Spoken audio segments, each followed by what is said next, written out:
Meu gato ficou assim depois de ser possuído por um skinwalker.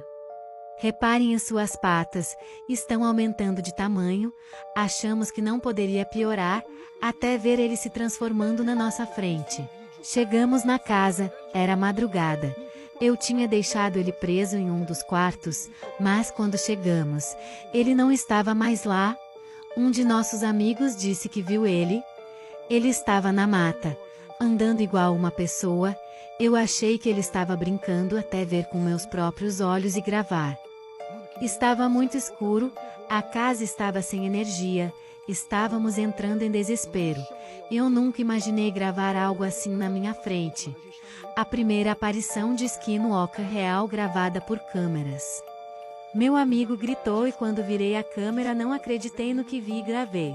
Se quiserem continuação com a parte 2, comentem que irei postar para vocês. Mentira, cara.